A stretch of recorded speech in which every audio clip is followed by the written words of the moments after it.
less intellectually engaging than what's going to proceed now. I'm going to start the recording now. Okay, so I would like you to go to AnyLogic with this model open. Now, to avoid futzing, I'm going to be actually showing my version of the model, which is has some slight renaming of things and so on. This version 5, but you should see broadly something similar.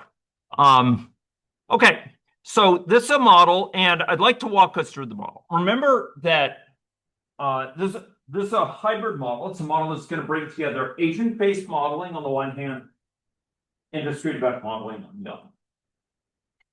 Agent-based modeling here will be used to characterize the health and behavior of agents, and discrete event modeling will be used to describe their service seeking and the delivery of services to them in the form of a clinic, okay? So each person will seek care at a clinic when they are infected. The idea here, and I should have weaved this into my narrative better, more artfully, the idea is that we will characterize people in 2 dimensions according to 2 concerns. To wit, their infection status and their care-seeking status. And the idea is that their infection status can lead them to acquire an infection from others, proceed to a point where they are infective, that's this final C, and exposing others. And they can recover from the infection, but only through treatment. So it's what we call a treatment-mediated infection, meaning that they have to be treated in order to recover. And this arc up there to the right indicates their recovery from infection. Okay, so in order to become infected, they have to be treated. And where does treatment occur? Well, it's going to occur at the clinic. But for them to get to the clinic, they have to be able to be motivated to do that. So they will move to the clinic in the event that they are in an infectious state. In other words, if they're infectious and symptomatic, they will, conditional on being in that state, they will move with a 75% chance per day, 0.75 hazard rate, per day hazard rate. They will get to the nearest clinic and move to the nearest clinic to seek care, to be treated. Now, once they'll be in transit to the clinic, and then once they arrive at the clinic, they will then proceed under care, and having completed care, they will depart from the clinic upon receipt of a message and go home.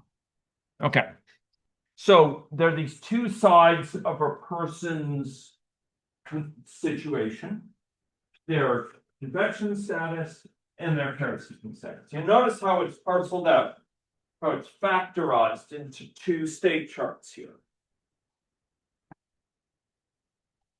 As we'll learn with agent-based modeling, there's a mathematics to state charts. Speak on to them. I'm just gonna, if I may get on here and get rid of this video feed because it blocks the You most certainly will. Yes. Out of black spot. Okay. Great. Blocks the view of the Yeah. You're welcome to position that as you see fit. Thank you. So there's a mathematics to state charts. We could have one big state chart to rule them all with 9 states, the product of these 2. But here we factorize them into 2 fairly orthogonal ones, 2 ones that have in software engineering, we talk about separation of concerns. How many people have heard that term before here? I mean, it's actually really, really important in software engineering. And I recognize that that the vast majority of you are not in a software engineering honors program. But it's something that serves as kind of a lodestar, a North Star towards which when we build software, we try to separate different types of concerns into different areas. So each area deals with a certain type of need. And they can we can secure modularity, what's called coherence, and have low coupling between them. We reduce the complexity of the software. So here we separate this into two state charts that are fairly independent, might be a word to say it. Not entirely, because this person will go seek care only when they're infective with respect to the other state chart. But seeking care, they're going to present to the clinic. So we saw that earlier.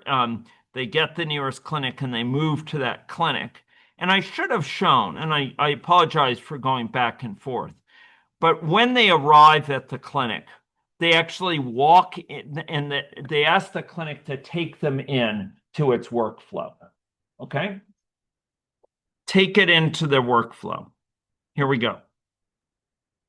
And the clinic takes them in at this walk-in point. That's what that code did. It basically said, hey, add me to the workflow starting at walk-in. It'll take them in, and thereafter, the logic of their progress in the clinic is given by this workflow. So we just saw on a per person level that people's characteristics are governed by state charts in the agent-based paradigm. In what paradigm is this workflow phrase? Think about metalinguistic abstraction. What type of modeling tradition is associated with this sort of workflow and representation of resources? Dynamic. Modeling. Discrete event simulation, it is. System dynamics would be composed of stocks and flows. And they do not factor directly here. This is discrete event simulation. We have structured workflows.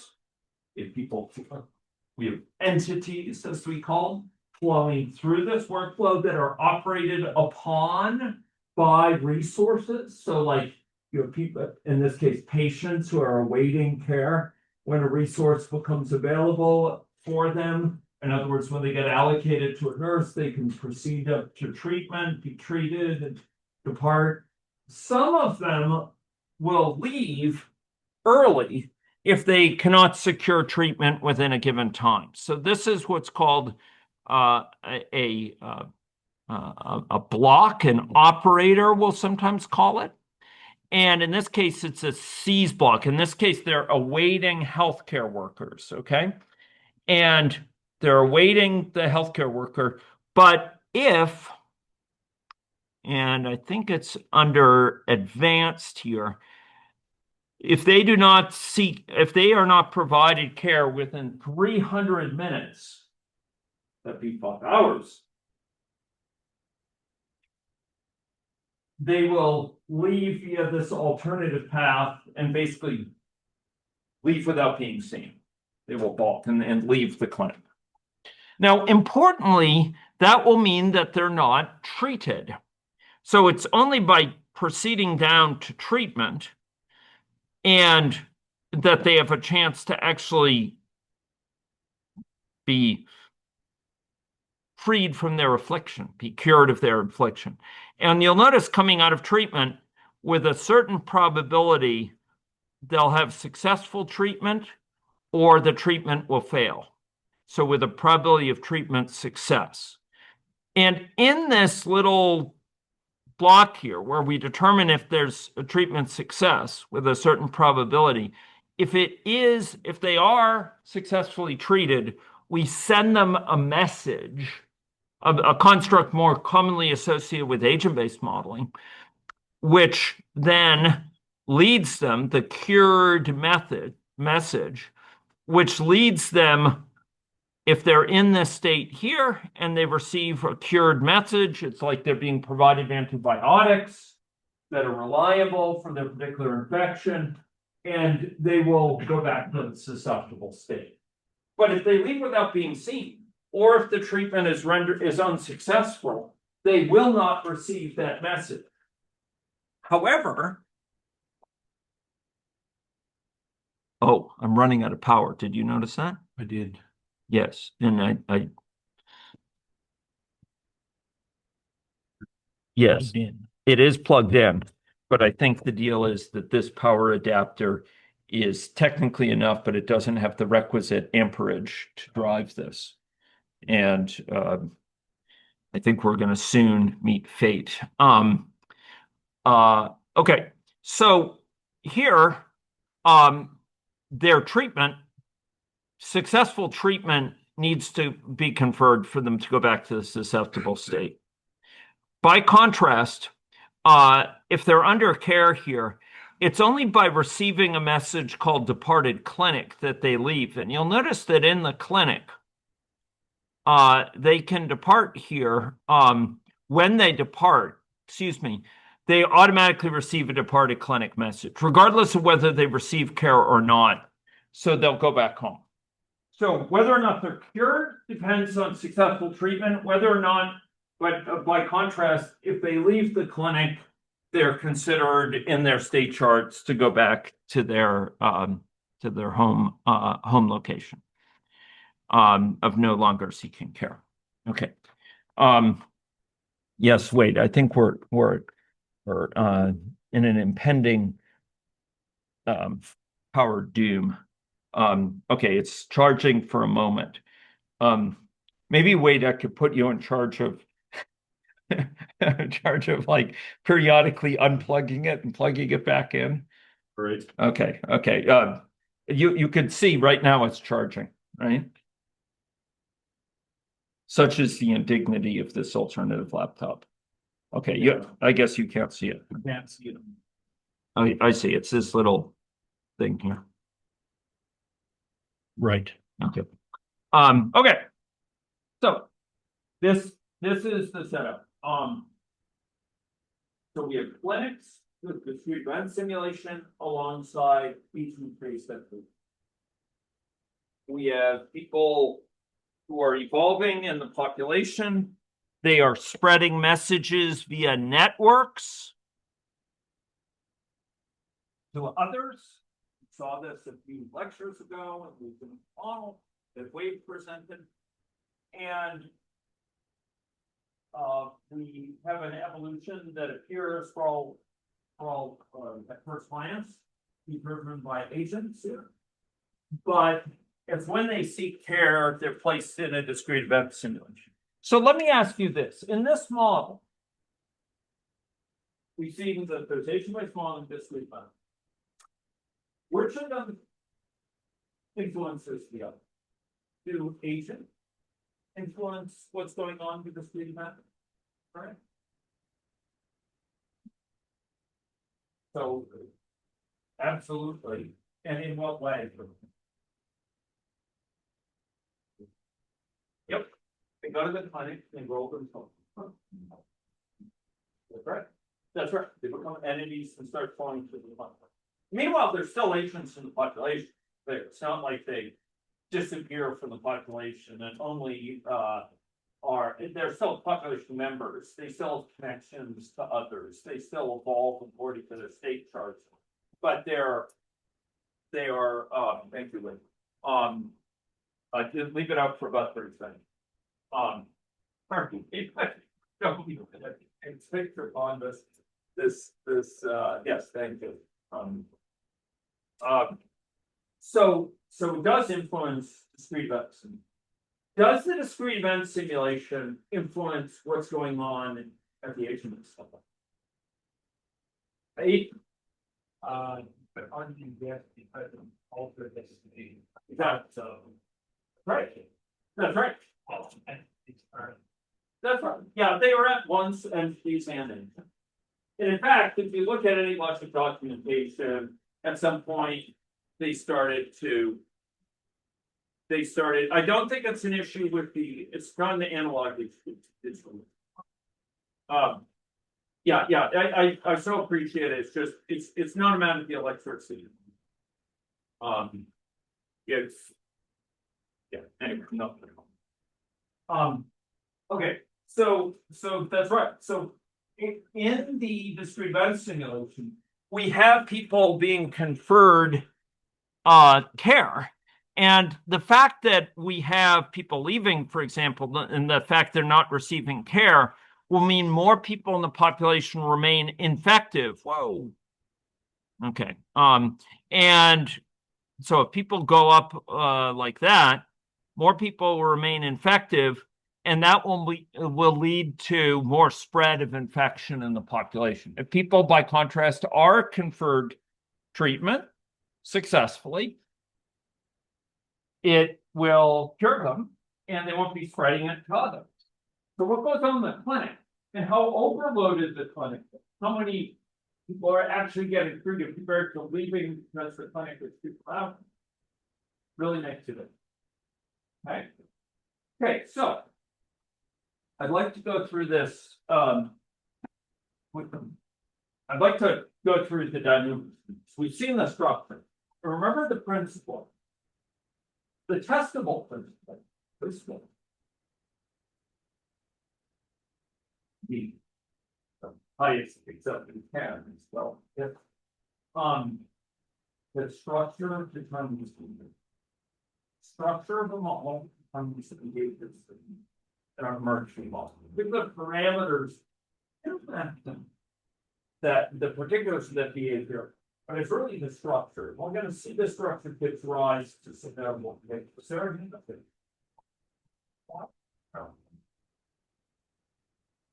So each person, good question. And Abdul Kadir, thank you, Abdul. So each person here, I welcome questions about all of these. Each person has three parameters. They have three assumptions about them that we're making. They have a sex, they have an income, and they have a home. And the home is of type given by the home agent. There's a home agent. And the home agent's job in this case is purely passive. They're kind of a passive agent that exhibits no real behavior, but it has a place. There ain't no place. So each home has an icon, and each person is bound to a home, and homes are distributed over the landscape, and each person is assigned to a random home. The home is an agent. And this is of significance because it's in a given home that a person lives, and a person will choose their clinic based on its proximity to where they are when they have the home. Okay. Okay, so they'll be choosing their clinic to what clinic they go based on the home where they live. Okay. So if we look at their logic here, so I'm going to go to the person logic. You'll notice when they complete care, they repair to their home. They go home. And here, if they are infective and symptomatic and therefore can proceed down here, when they do so, they find the nearest clinic to where they're located, and they're leaving from their home. I hope that's all. Okay? We okay with that? Okay. So I'd like to see the dynamics that result, right? Models give us a way of articulating a sort of theory of the world. Take it out of our heads and let us put it out in an explicit way that we can show to others and get their input, get their insights, get their expertise. But more than that, models provide us, by so doing, a way of refining our thinking about a matter by letting others critique it in ways that if it were trapped in our head, often in some kind of cloudy and inchoate way, they wouldn't be able to see or critique. We have a certain vulnerability putting this out and having someone say, well, really, I think we need this also. Do we need to represent the fact that there's people who are asymptomatic, don't go to clinic because they don't know they have symptoms, but they're still infected. It's by putting something out like here that we can get critique based on the structure of the model. It's by putting it out there that we can think it through more completely, just looking at it and get others to contribute to that. But it's really, that's the power of modeling, but the power of simulation goes beyond that. Because the power of simulation takes this model and lets us see its logical consequences over time, which are not things we're able to think about in our heads, or what we're able to recognize with clarity in our head alone, that we're able to plot out what will happen in our head alone. So let's go look at that. Let's go look at the logical behavior implied by this model. Notice I'm emphasizing system science ideas here. So the first thing I'd like you to do is to run the baseline model, okay? The baseline experiment, excuse me, baseline experiment, baseline scenario, I'll call it, okay? Okay, now, this area of the model has some initial comments. I'd like you to press this run button up at the top here. I think that was how we designed it. And what you'll find is that the model is showing an initial state where people are in their homes. So each person is in a home. There is a single clinic. You'll notice here, this clinics, the number of clinics is 1 here. So there's a single clinic. Okay, and this is the clinic here. There's only 1 clinic for the city. There's a single person exposed in the model, meaning they're infected, but not yet infectious. And we're going to simulate. You'll notice that person here eventually sought care, but not before they spread it to some others. And you'll notice that some others have now gotten exposed and are now, some of them even reach the point of infectivity and symptoms, but some of them are seeking care. You'll notice the clinic here is showing people showing up in it.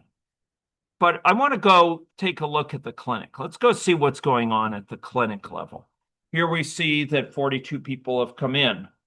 48 people have come in. And you notice the healthcare worker here, there's a single healthcare worker working about 9% of the time.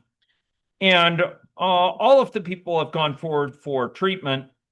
There have been 2 treatment failures and 60 successful treatments conferred as people come. I'm going to go back using this icon here to go look at the main screen of the model. And I'd like you to go up above. And this is where your model will differ from mine because I've added clearer names for things. The bottom thing shows the number of people infected at any one time. That's what this is. So is the infection spreading like gangbusters right now? No, sort of knocking around between 0 and about 6 people infected generally. Right? This is the healthcare worker utilization, and it's about just short of 10%. And this is the number of times people have been infected. The large majority of people in the population have been infected. This is a histogram. So this is the count of people who have been infected between 0 and 0.5 times, in other words, 0 times, 1 times. So the large majority of the population has been infected how many times? 0 times. Yeah. Okay. And now that you'll see that there's something changed. The infection has died out. Do you see that? There's not a single person infected or infective, infected being yellow, infective being red, and the number of people in the population who are infected is down at 0. So this infection actually died out. It kind of knocked around and it didn't spread fast enough. We're going to, however, reflecting the fact that this is a model where each time it runs with different particular assumptions about randomness, we're going to run this again. Okay. And this time, I think I'm going to speed it up a little bit here. I'm going to run it 25 times faster, just time is limited, and we're having spread. Okay, so you could tell me, I'm going to pause this. What do you think's going on this time? What has happened? Anyone? Is it the same thing that happened last time? How is it different? And I believe I heard the voice of one Pius. Yeah.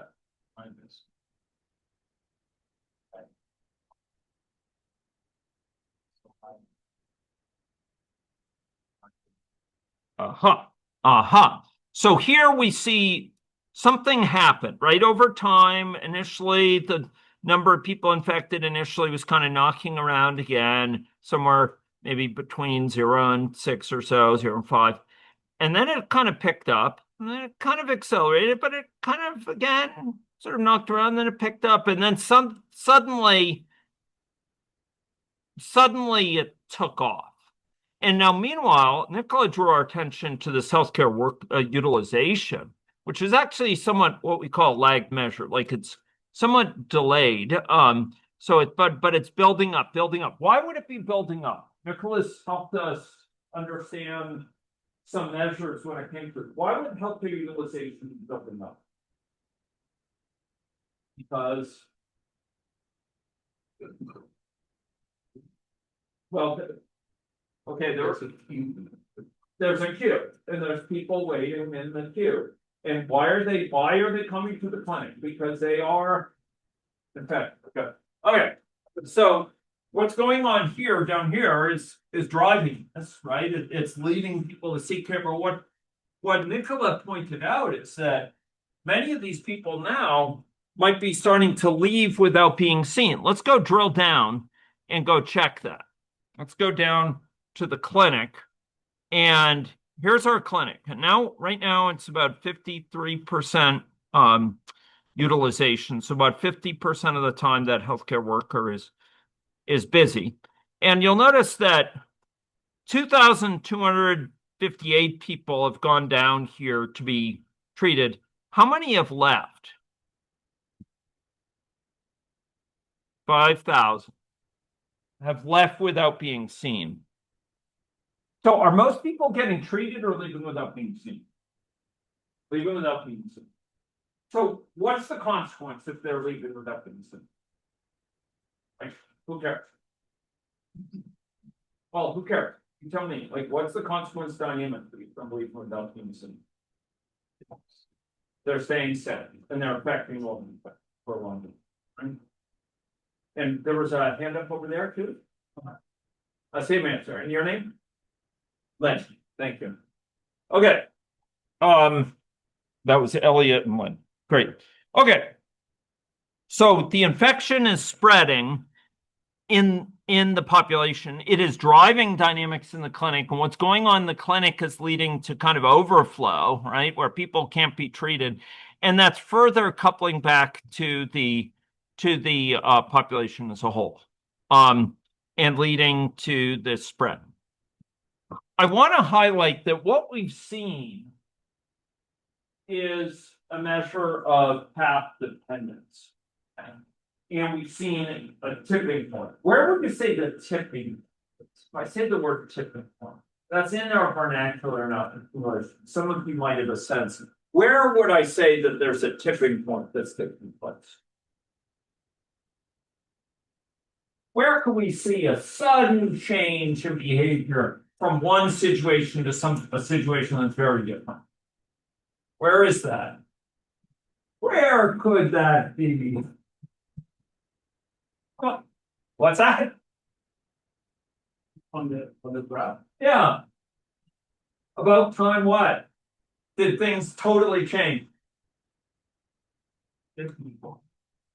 Yeah, just in this region, right? I mean, there were very few people infected here, I mean, here it was like, below 5, and then it went up, and maybe it was somewhere below 20, below 30, and then like it went up to most of the population. Population is about 1,200, and you have over 1,000 people infected out of this population. So it's like night and day,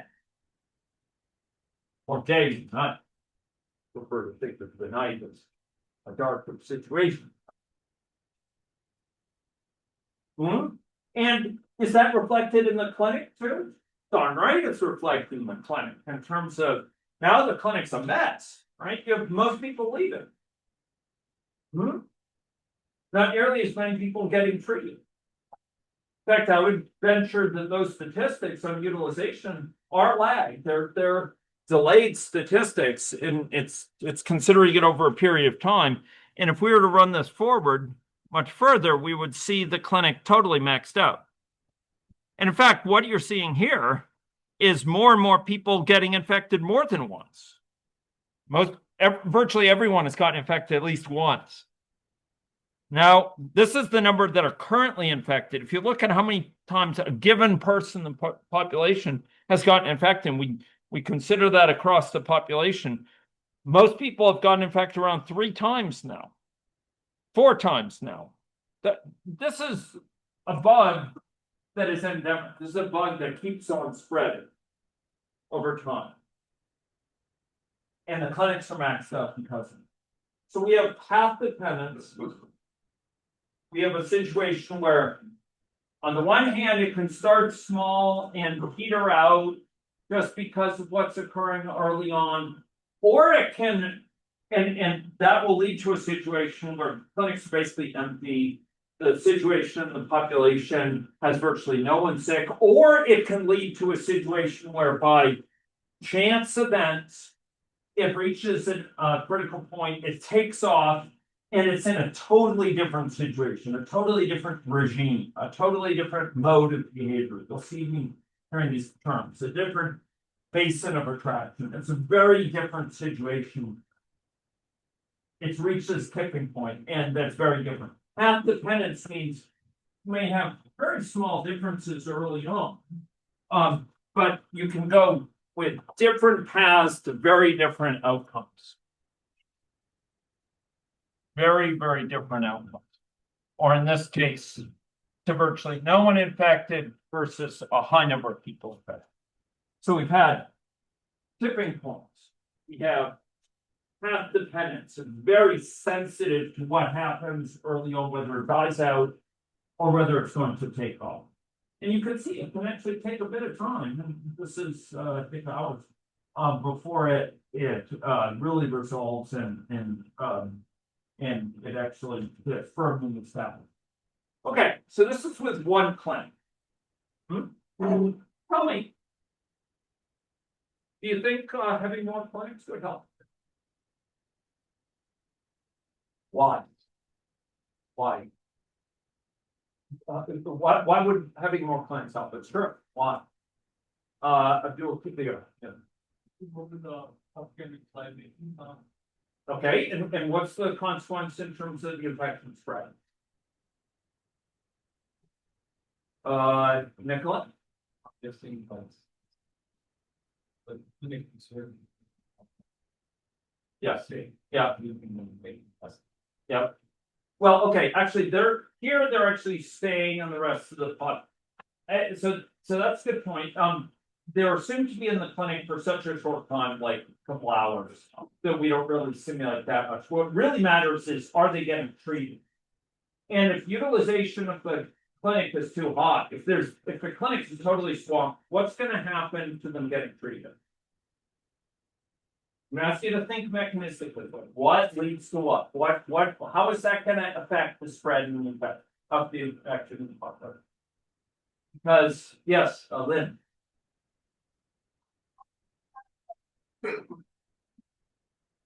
If they're in the clinic and they're leaving without being treated, without being seen by a physician, they're leaving without being treated. Why does that matter for the spread of population, the spread of the infection in the population?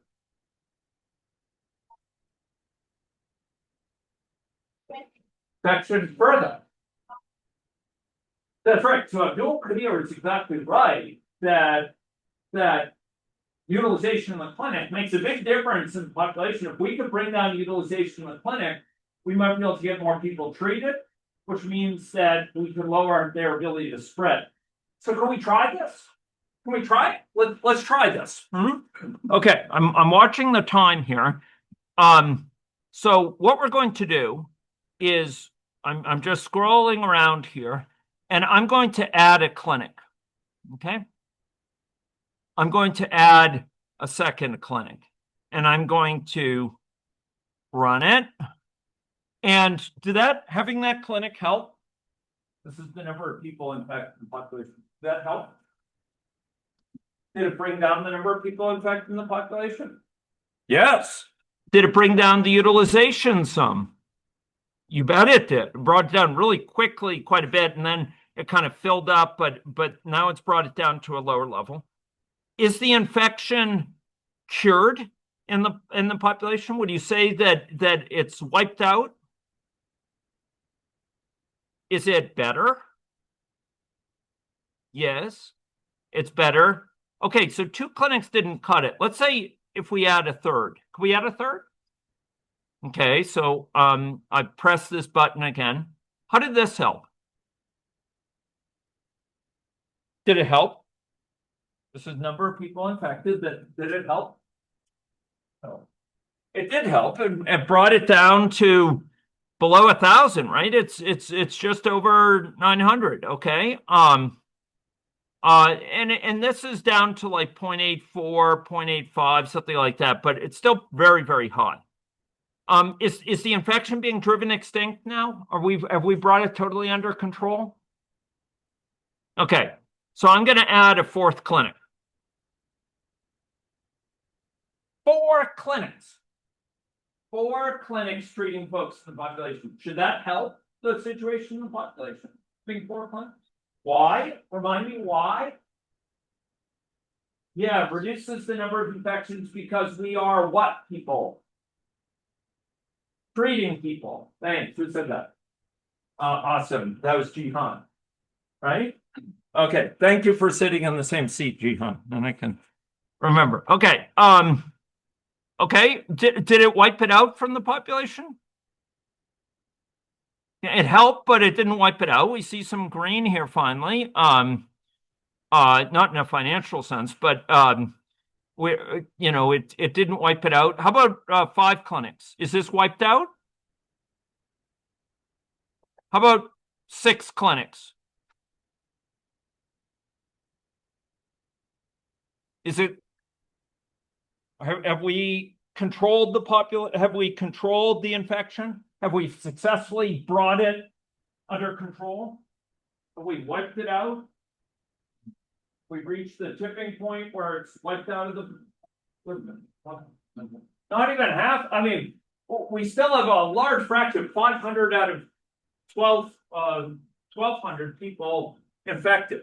So can we try? And I'm very mindful of the time here. Can we try a 7th? Okay. Have we realized the tipping point in the other direction? Have we done it? Have we succeeded in essentially driving the infection to very low levels?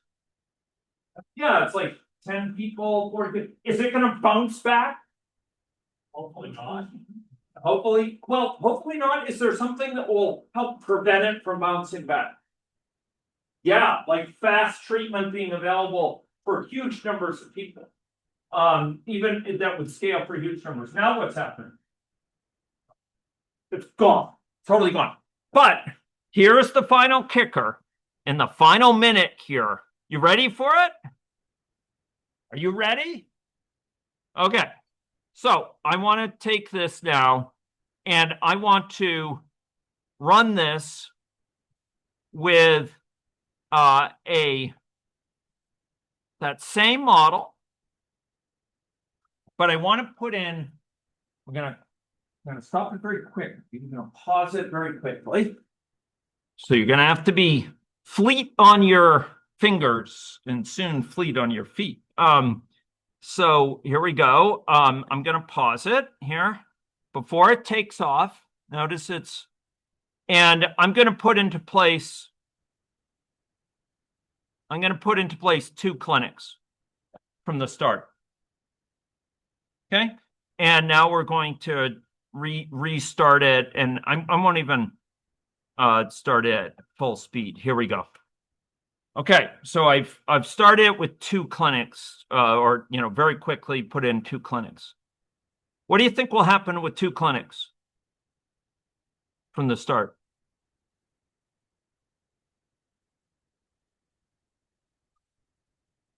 Shouldn't spread as much.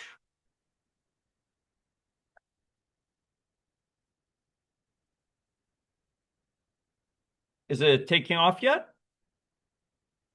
What happened? Like that. I would invite you. I can only do this so many times in front of you, but I would invite you to run this a handful of times with two clinics from the very get-go. And what you will find is that it remains very resistant to infection from the start if you have those clinics from the start. So how many clinics did it take? How many clinics, riddle me, when you, so I didn't do it with two, I did it with only one there. How many clinics when you do it from the start, with just one clinic, how many clinics did it later take to bring it under control? 7. And what I'm telling you, and what I'm submitting to you, is that if you have even 2 clinics from the start, or certainly 3 if you want to consider largesse, you will actually prevent it from taking off with near certain certitude. So what this is talking about is the principle of Lockin. If you can head it off, you can head it off with the 2 or 3 clinics with certitude. Like there's no way it's going to take off 2 or 3 because it's enough to handle the needs that come up by chance and keep it under control. If it takes off, if you hit that S curve and it goes up to that tipping point and it starts to be, the clinics are maxed out, the population, large numbers of people infected. If God forbid you get to that point where you have tons of people infected, you need many more clinics to bring it under control than you would have needed to prevent it from ever taking off. 2 clinics, you're golden from the start. You need 7 to get there if you intervene too late. A stitch in time saves 9. Pound of prevention, or excuse me, an ounce of prevention is worth a pound here. So intervening early can head off a situation which is far harder to remediate. And this model illustrates the effects of tipping points, the effects of pathogens, the effects of Lockin, and the principles that come from them, that intervening early can require far fewer resources to get to a favorable situation than intervening late and after the fact. You might think you're saving money by saying, well, we'll wait and see and only decide whether we need those resources till late. But sometimes you end up having to spend so many more resources if you intervene late than could have if you intervened early. And that is all for today. Thank you for bearing with the difficult computational situation, and I will see you next time.